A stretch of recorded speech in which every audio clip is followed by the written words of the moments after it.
In separation. Is separation the answer today? If you say it is not, why not? If you say yes, why is the concept of separation still a hard sell to our people? Sister A. Assalamu alaikum, everybody. In the name of Allah, the Beneficent, the Merciful, I bear witness there is no God but Allah. Muhammad is his servant. Very briefly, the lecture that our beloved brother is referring to, I entitled The Sin of Integration after the words of the Honorable Elijah Muhammad, who stated that integration is a sin.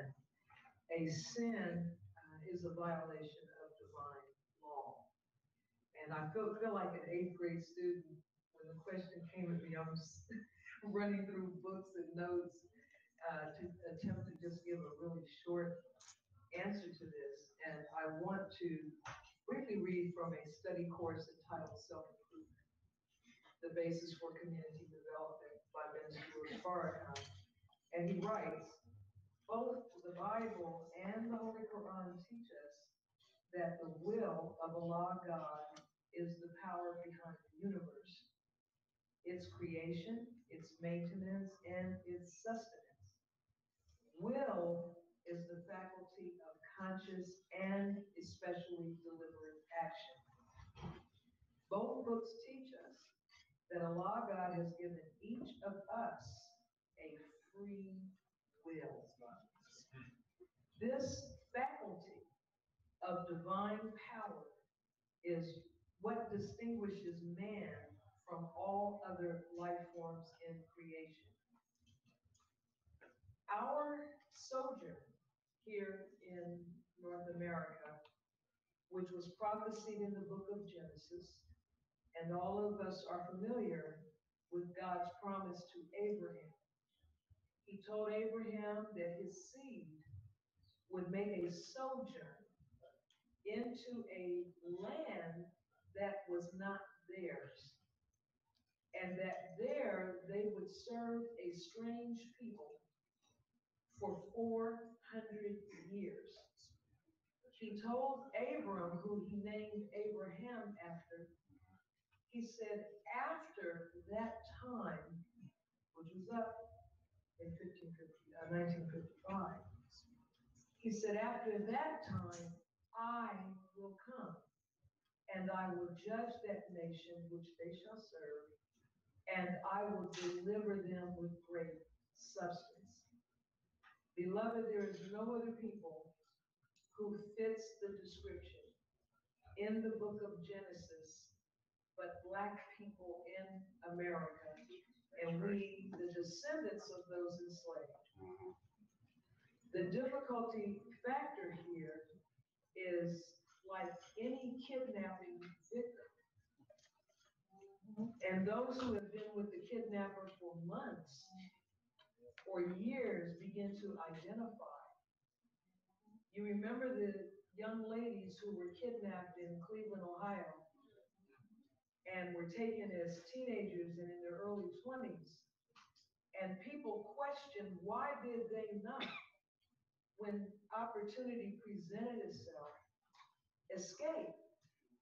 It is because they had become psychologically, emotionally, spiritually, and physically dependent upon their tormentor. And that is what makes the difficulty factor so overwhelming. However, the time has come for our departure. The Honorable Elijah Muhammad also said in these words, Allah will make you separate. We know, even if we just deal with the police murders of our people that have come to national attention since 2012, starting with Trayvon Martin, just dealing with those, because there are countless others that we are not aware of that did not make their way into the national media. But if we take those murders that occurred in front of us, modern day lynchings, to the past week, they grow increasingly bizarre. There is no rhyme or reason behind them other than what Dr. Francis Cress Welsing taught us. That the Caucasian people have an innate fear of genetic annihilation. This is why in the killing of the shooting, he survived, the Florida healthcare worker who lied down in a horizontal position with his hands outstretched, begging the officer, "Don't shoot me, I am unarmed." And he shot him anyway. And when the brother asked him later, "Why did you shoot me?" he responded, "I don't know." Just like an anaconda snake or a grizzly bear doesn't intellectually process why, when he sees you in his territory, or what he perceives as his territory, in his survival mechanism is the belief that your presence is a threat. And so the idea that, oh, he had a gun, and then we delve into these discussions as though they are legitimate. Because we in the Nation of Islam don't believe in carrying or possessing guns.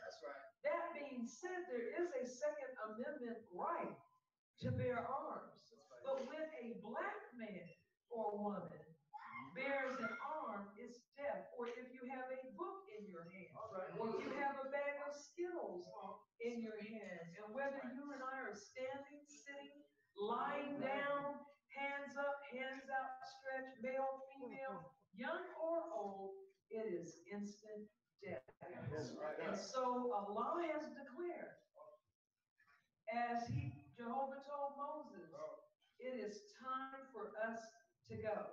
So when it is divinely commanded, then disobedience to it is a sin. And lastly, the Honorable Minister Louis Farrakhan told us last June, we are under divine chastisement.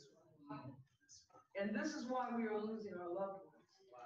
Because we rejected God's plan for our salvation.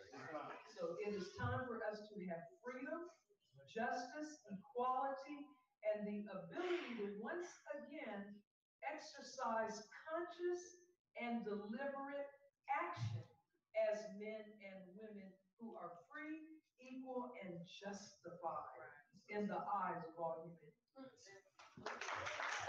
Thank you, Sister.